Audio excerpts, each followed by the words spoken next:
And once you get their attention, you got to build that relationship with them. Now, when I say build a relationship, that doesn't mean you got to talk to them. That doesn't mean you're writing letters.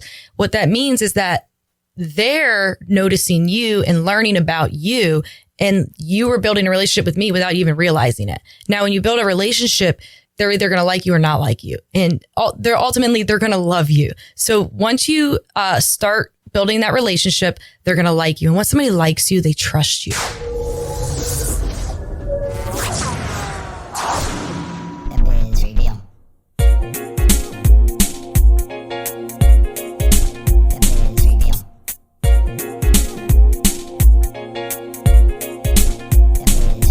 Hey guys, welcome to the first episode of the Biz Reveal.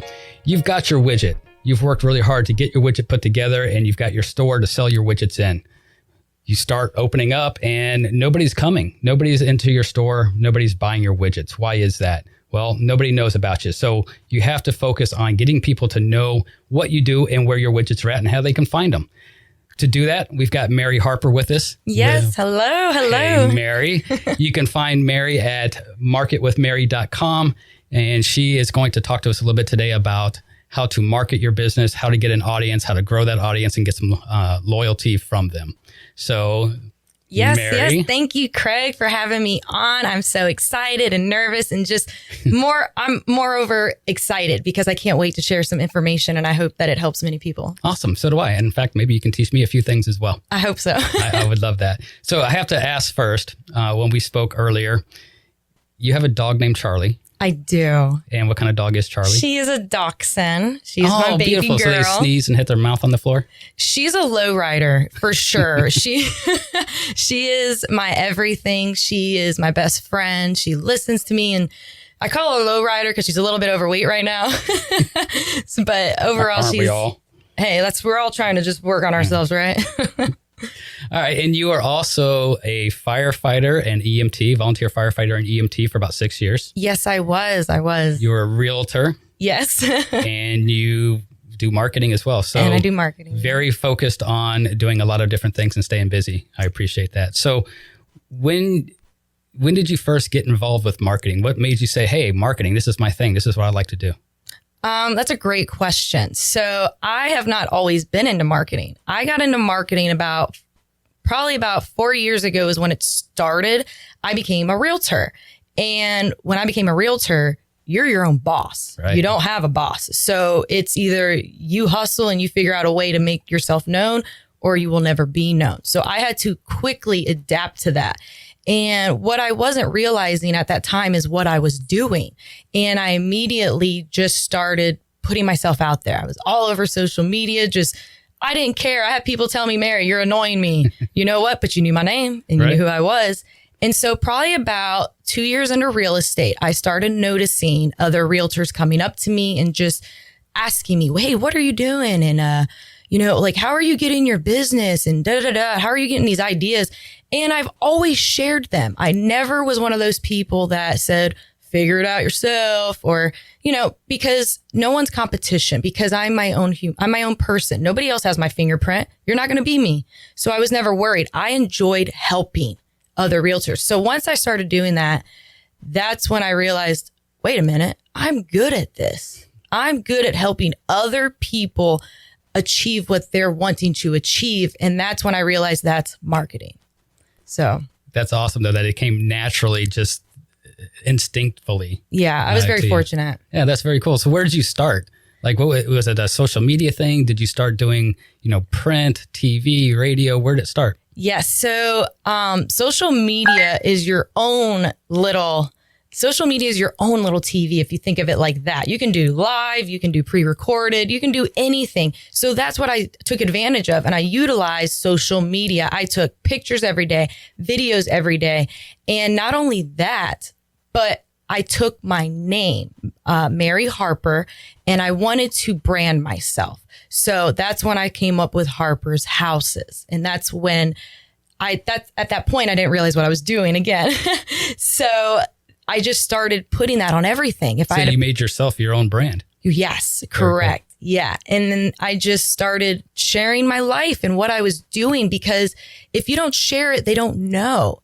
And so every day I posted, every day I would share a little story, and I would let them, I even did videos with my customers, hey, and sneak them in on there to see my personality and kind of let people, videos are 100% what you should do. They're king of marketing because it lets people see who you really are, where Right. pictures are very deceiving. So you don't know. But yeah, that's kind of where it was at, with social media is where it all started and getting my name out there. I know what first drew me to you. I think it was about a year or so ago when we first met. And it was just, you were just some random person that ended up on my feed on Facebook. And what drew me to you was your energy. And I know you also do a lot of fitness work. Yes. Which I hate you for. You're welcome. Yeah. Because, as I'm getting older, I don't look the way I used to. So I'm kind of hating you a little bit still. But your energy that you had, like you'd be up at 5 o'clock in the morning in your car singing. And it was just, like that. It actually made me smile because it's contagious. And thank you. But that's what drew me to you originally, was your social media, just being random, singing in the car at 5 o'clock in the morning like a maniac. Even though it had nothing to do with marketing. Nothing at all. Correct. In fact, I didn't even know what you did yet, but it made me look into it and like, who is this gal? And, why is she so nuts? But it gave you some depth. So if I was starting a new business, or let's take it on two different sides. If I'm a novice business owner, I'm just getting into my first business, or I'm an entrepreneur and I'm doing different things. And also as a veteran, I've had my own business for years, but I've never gotten the advertising traction that I've needed. Yes. What's the first thing that I could do in either situation, or maybe there's two different things, but what's the first step I should take into getting into that world? Okay, so I'm going to go ahead and start with your novice, just to kind of, if you are a veteran business owner, this can reflect to you too. So please pay attention, but I'm going to target this more to the novice because that hits home with me just a few years ago getting started. Is if you are brand new at whatever it is you're trying to do, let's say you're becoming a realtor, or you are selling insurance, or anything at all, creating a clothing line business.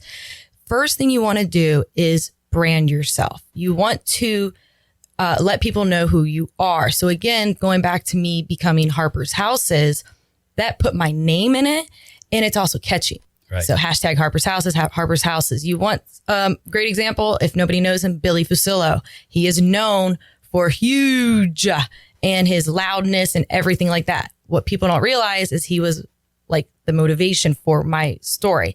But going back to the novices, you want to come up with something that's going to incorporate what your business is and also reflect who you are. That's what draws people to you, is you want them to know who you are. Okay. And not only that, you want to come up, do you have like catchphrases, like anything like that? That's what catches their attention. And what are your business cards?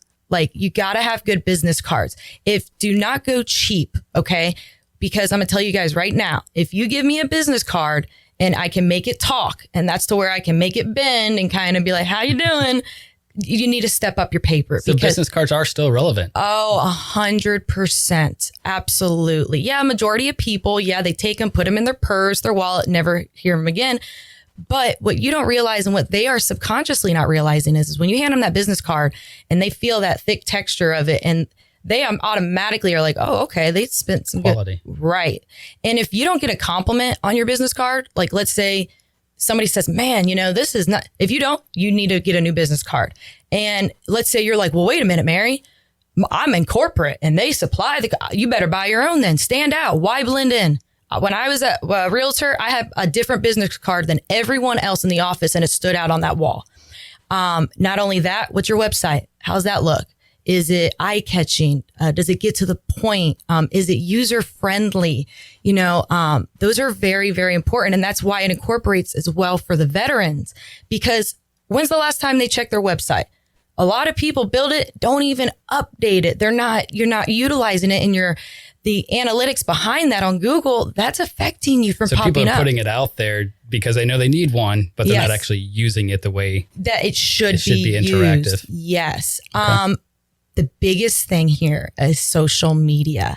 If you have a business, you got to create Instagram account, Facebook account, You have to create those accounts, because guess what? If somebody says, oh, hey, have you heard of so-and-so down over at the pizza shop? What are they going to do first?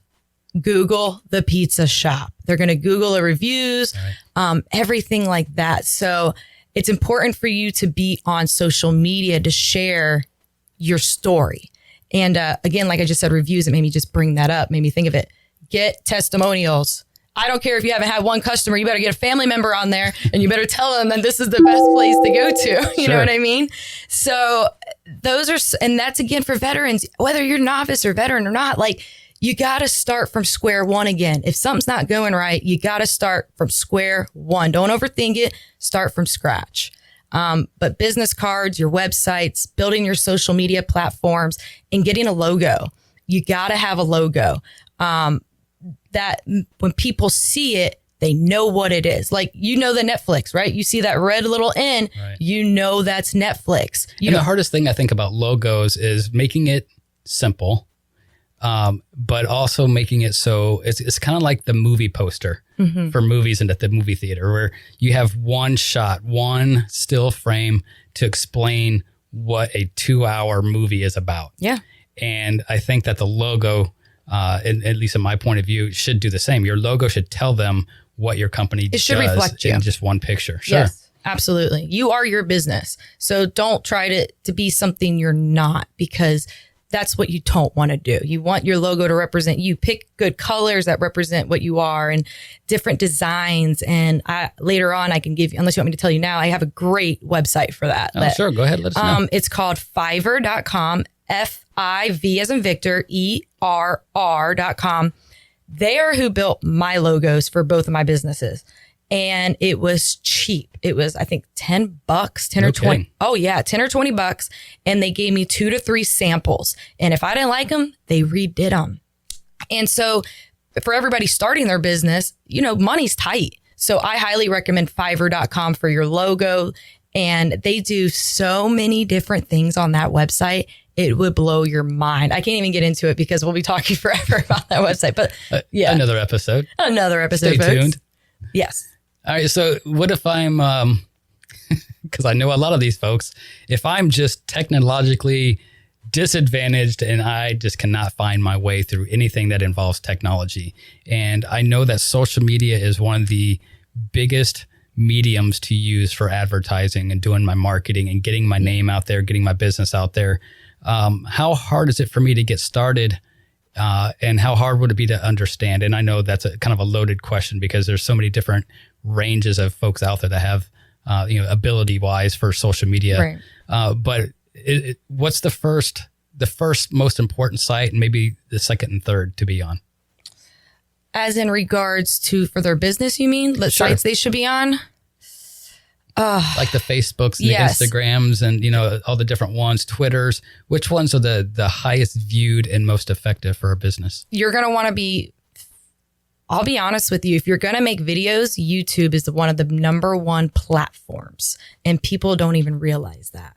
But I'm going to put YouTube aside because that can become down the line when you get more advanced with technology. Where you want to be at is Facebook, Instagram, LinkedIn. LinkedIn, if you don't know what LinkedIn is, but that is a professional site for social media to share your businesses and to meet other people on networking strictly for business. Right.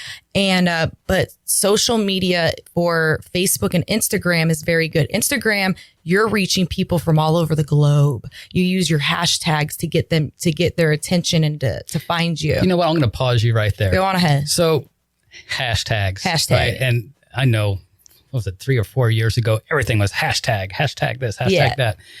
What is a hashtag and what does it do? Okay, so a hashtag, I'm going to use mine for example, so I have Harper's Houses as my catchphrase. Okay. Well, I do hashtag in front of it, which back in the day was called a pound sign. No. I remember that very well.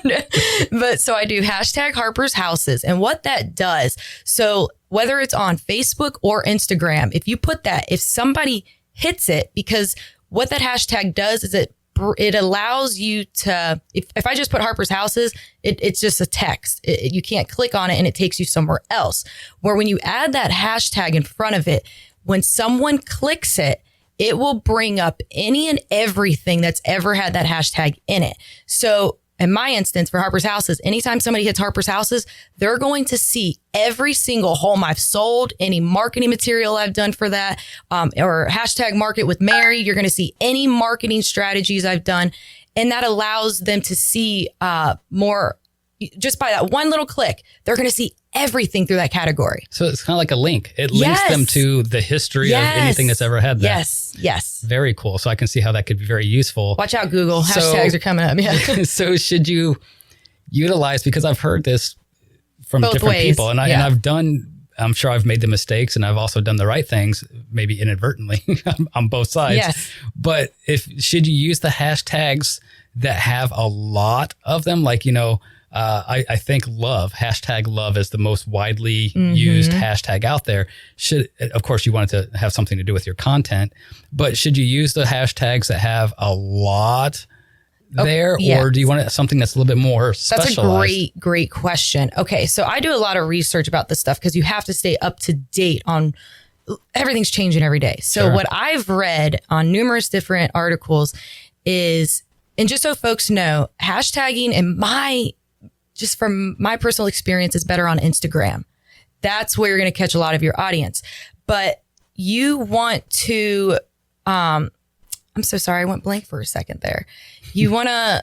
With the hashtags? I went blank with the hashtags. My brain was moving so fast. Hashtag blank. Hashtag brain fart. No. Hashtag mind erase. Yeah. Can you repeat your question? Should you use the ones that have like millions of hits, or should you just go with something like Harper's Houses, which obviously you don't have the rest of the world using? Right. So what you want to do is, from what I've read, is you want to do like 30 hashtags. I know that sounds extreme. You don't necessarily need to do 30, but that's the max you can do. And the reason they suggest that is the more hashtags you utilize, the more you're going to get known and get out there.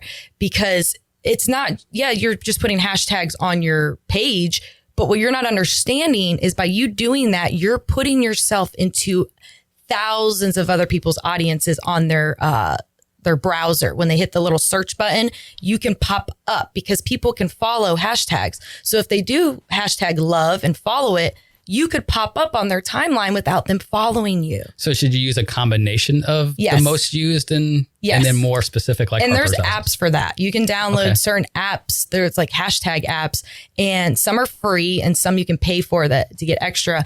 And let's say you want to type in travel, because you're a travel enthusiast. You type in travel, it'll bring up automated for you the top generated hashtags related to that category.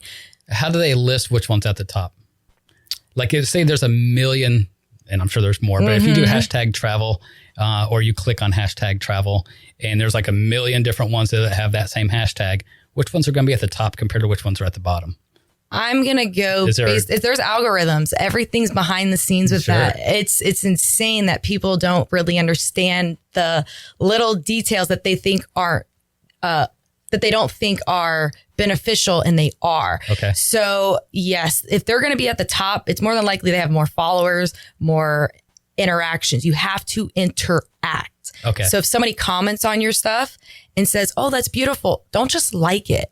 You need to comment back with 3 words or more, like "thank you very much," emoji face. Why 3 words or more? Is that part of the algorithm? Yes, it is. So if you just say thanks, it may not register as anything. It's not, you're not going to get, yes. And those are what I mean by like the little details that people don't realize you got to do. And even throwing that emoji in there, that emoji is a big thing too. So try to do it minimum 2. So thank you emoji, but try to do 3. Okay. And then, it really works. And it shows that you're interacting with them. It's not just, yeah, thanks. I know it is. I know it looks good. No, it's you show that. Let them see that you appreciate them taking the time to comment on there. So if I have the hashtags on my Instagram post, and I do a hashtag yada, yada, yada, I got my 20 or 30 hashtags on there. And of course, it must be content related. Don't do a hashtag love if you're hating on something, right? Unless you do hashtag love to hate. When you do that, because you can click that button to where it's automatically going to post onto your Facebook. Yes. So you don't have to post it twice, which is very cool that you don't have to spend the time doing it both ways. Do hashtags work on Facebook as well? Because I've heard that hashtags don't on Facebook. Is that true? You absolutely, it's the same thing. So you can do the hashtags and they can click it and it will take you to the same thing to where anybody else who's ever hashtagged that, you can find them or you'll see their stuff. So it works the same way on Facebook as it would on Instagram. It does, but for some reason it's utilized better on Instagram. Okay. Yeah. So it's just more effective there. Yes. And if you guys want me to give you a little tip, and this is for you too, Craig, if you're on Instagram and you're making a post and you do your little caption, don't do your hashtags in that caption. It really, it clutters it. What you want to do is do your hashtags in the comment section. So after you post, you go to the comment section. That's where you do all your hashtags so that it's not overwhelming on your actual post. Right. If that makes sense. Yeah. And I've noticed that I do my post, so I am going to use that tip when we get off of here. I used to as well. I've learned, So yeah, because what it does, you'll have like one sentence at the top. Hey, grand opening today. Hope to see you there. And then you got like 6 paragraphs of hashtags. Yes. And it's like, got it. And sometimes so you just it makes it look cheaper to me in a way when all those hashtags. Sure. So when I found out this little tip, I went, I'm going to utilize it. And it works. Okay. It does work. And I don't know if you know that, but you can do there's timings on your social media of when you should post.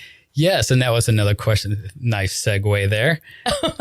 Are there specific, and this could be for different occupations or, trades or whatever that you're in as well, I'm assuming. But are there specific days of the week or specific times during those days of the week that you should post? Okay. See, that is a great question because it depends on the user. It depends on your algorithm. It depends on your algorithm on your social media. So what days and times for me are different for you. Okay. And that's why you got to download these apps that help you. Actually, if you go on Instagram and if you have to have a business account, though, it can't be your personal. And there's a little up where you hit those 3 little bars. It's your analytics. It'll tell you when you should post.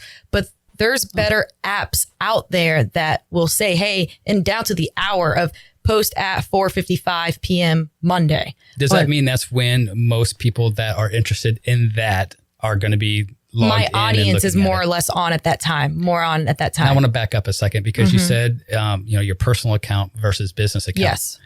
What's the difference and how do I know which one I'm making? How do I know I'm making a business account versus a personal account? And what is the difference between the two? So whenever you initially sign up for Instagram, that is a personal account.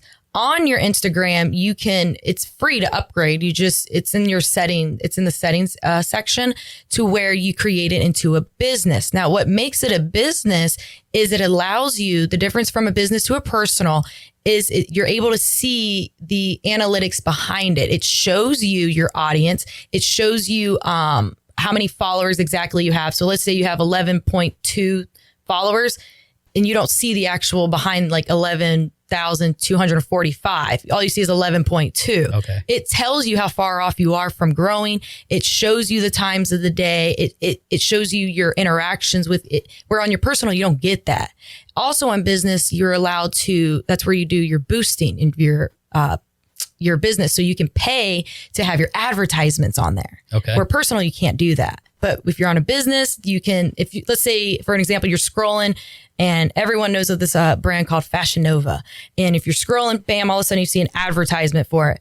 That's because they have a business Instagram account and they paid to pop it up there. And when you do that, you can also choose your demographic base, right, and everything too. So you know it's going more to the base that you're looking for it to go to. It's just not random people. You're not wasting your money. You're able to help narrow your search down, whether you're looking at men audience, female, both, what age group, and what areas of the country. So it's not like buying like a radio ad or a TV ad where it's just going in front of everybody, whether it's who you want it to go to or not. You can really narrow it down and focus it on the group that you want. Save you money, saves time, and you're going to make more money, and it helps narrow down your audience for sure. Yeah. What should I post when I'm using Instagram and I'm using Facebook and what was the other one you said? LinkedIn. And if I'm using those, because I've seen people in my industry, I'm in health insurance. So, and I've learned a little bit, but I want you to share a little bit more because I think I have more to learn from you, where everybody's just throwing stuff out there. Hey, I work in the health insurance industry. Call me if you need health insurance. And honestly, that doesn't really attract anybody, I don't think, especially in the insurance industry that nobody wants to talk about. What kind of content should I have out there? Obviously, I want them to know that I have a business, yes, so I can try to make money off of those posts. But can you saturate it? Okay, that's a really great question. And I'm going to utilize your industry for health insurance for you example. So when you go to post, you want to post every day. I do not care what anyone is telling you. And novices, listen to this, okay? If somebody tells you, oh my goodness, you're posting every day, you're doing the right thing. Now, what are you posting? That is key. So yes, you want to post, let's say you're at the office, take a picture of yourself at your desk, big smile on your face, show that you're excited to be at work. And then maybe say something about what you're about to do that day. Like maybe you have a meeting with the customer and maybe give them a little example. I'm meeting with Mary at 2 today to discuss her health care because I'm going to be able to save her however much a month, hopefully. Give them a little example of what you're about to do that day at work. Now, besides that, you want to share who you are. So don't post and flood your news feed of just health insurance, health insurance, health insurance. What you want them to do is be like, well, who's Craig? Post your interests. Like the other day, I'll give you an example. I saw you playing your drums and that was so exciting to me. Not well. It was great, folks. No. But so what you did right there is you just narrowed down people who have the same interest as you in drums. We're talking about health insurance, but they see you like drums, kind of like what you brought about earlier. You didn't know who I was from Adam a year ago. Right. You just saw me doing whatever and like, who's this crazy little girl? And then you got to know what I was about. But you want to catch their attention first and build a interest together. Let your audience find some kind of mutual interest with you. And then, so once they have that and think, oh, Craig plays the drums. I play the drums. Okay. You know what? Now next time they're going to start paying more attention to your post because now they have that that same, what word am I looking for? They're just getting the same interest. So they're getting to know you as a person. Yeah. And you're 3-dimensional now. Like you got a puppy, post about your puppy, show that you are an animal lover. That's a great way to interact with other people to get them to have that bond with you is, oh, he loves animals. Well, I love Craig now, but it's very important for you to also remember to focus that it is about your business, but you want them to see you're human and you're real and you have a life. Is that the best way to build a relationship? Because yes, in sales, as with most things in life, it's all about relationships. Yes. And in this world where, especially right now in the times that we're in with COVID-19 and everything, and it's really difficult to get out and shake hands with people and build that real personal relationship. If you're doing everything through social media, and again, everything's on a screen and typically on a really small screen in your hand. How do you build that relationship? So by posting real life situations, just being goofy. It's a virtual relationship. Singing karaoke in your car at 5 o'clock in the morning. Amen. Right? I'm just myself. You want to be yourself. You're a person now. And the best way, and I don't know if you know about stories. Do you know about stories on social media? Okay. So that is something that is very big. And if you don't know what stories are, so you have your news feed and that's where you scroll and you scroll. But on the very top, and whether you're on Facebook or Instagram, there's these little bubbles. I think Facebook is square, Instagram, they're circles. And when you tap that, what it is, it's called a story because you can post 10,000 times a day and it won't oversaturate the news feed. If people want to see what your day is about, they go to your story and they can click. And that's where you'll see me singing in the car. You'll see me playing with Charlie. You'll see me talking about food I just ate, but it's not being flooded on the news feed. And doing stories is highly, highly effective because that's a great way for people to see who you are as a person. So it's almost like a secondary profile. Yes. Yeah. In a way it is. Yeah. I've always seen those up there. I've never used a story before. Oh, you're going to see it now. I honestly didn't really realize what it was. Now, also, I am self-admitted one of those not technologically advanced people. Well, somewhat. But when I see yours and you have the like little GIFs and, where it goes forward and backwards and forward and backwards. It separates it, which grabs your attention. As you mentioned, video grabs more attention than pictures. How easy is it to learn how to do that kind of thing? Oh my goodness. Or is that a separate app, or can you do that right there? It is so easy. And I actually, back to one of your questions earlier, I think I messed that up. You had talked about if you're not very good tech savvy, how do you start off with that? Honestly, YouTube. I utilize YouTube every day. It is free education. If you're like, how do I add something onto a picture? Google it or YouTube it. I'm telling you guys, it's free. You're going to learn something and it'll benefit you. But on Facebook and Instagram, when you go to create your story, there is a little section that you can add. It says music, GIF. You can add the time that you did the video, anything like that, where you can tag. Let's say you want to tag someone. And when you see that GIFs, GIFs, you tap it and you can type in. So let's say I'm cooking. I could type in pasta. And any kind of GIF that has pasta, whether it's a dancing noodle or forks moving around in it, that right there, see, like you laughed, you add personality to it. And that shows folks like, okay, this person's a little quirky. I like it. Even though they may say like, I get told I'm loud all the time. Megaphone Mary. But you know what?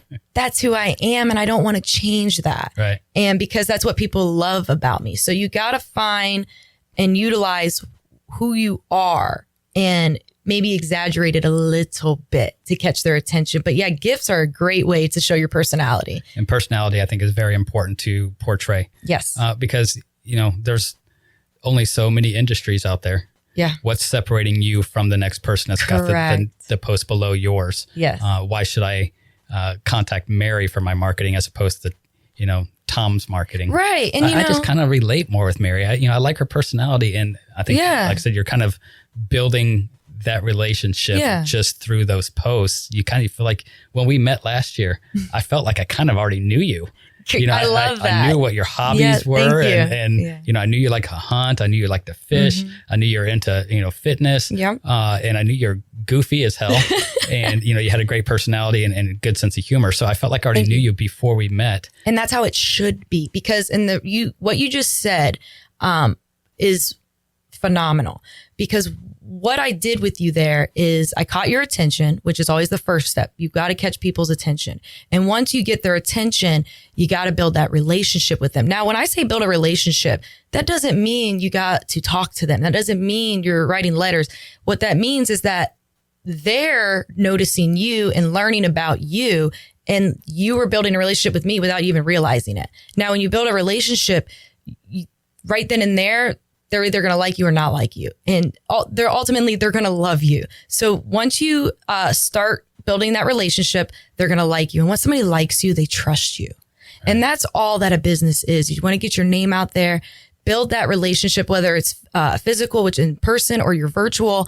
And then once they like you, that's why humor is a big factor. Make people laugh, because when they laugh, their guard subconsciously goes down. And then they're like, I like this person. And when somebody likes you, they want to buy from you. They trust you. And that's what it's all about, is building that trust in that relationship. I agree. And it's not as hard to do as what you might think. Yes. Well, I see that it is the end of our time today. No, I know. I'm not ready. All good things must come to an end. There's However, so much more. I do want to have you back. And I think that we can talk about a lot more, because I think everything that we talked about, this is like a summary of the entire thing. And I think that when we have you back, we can pick a certain part of it. Like maybe we can just do Instagram or just do Facebook or, something like that. So certainly would love to have you back. Yes. I hope everybody learned as much today as I learned. I know I'm going to go home. I hope I said one thing to help somebody. I think you said a lot. So tell everybody how they can learn more from you and get in touch with you. All right. Yes. Okay, everyone. My name is Mary Harper, and I do have 2 businesses. You can reach me at marketwithmary.com, or you can head on over, if you're not interested in marketing and maybe you're interested in buying or selling a house, head on over to harpershouses.com and find me on social media at Mary Harper. Awesome. Look her up, guys. She's awesome. And if you can tell, she does have a phenomenal personality. So anytime you can talk to Mary is always a good time. Tune in. Our next episode, we're going to be with Brad Haley. He's going to be talking about financial investments and how to deal with the volatile market that we're in right now. So if you guys are interested in what to do with your money, that's going to be a very important one. This is the Biz Reveal. I'm Craig Sawyer with Mary Harper. Thanks, guys, for tuning in. We'll see you the next time. Bye.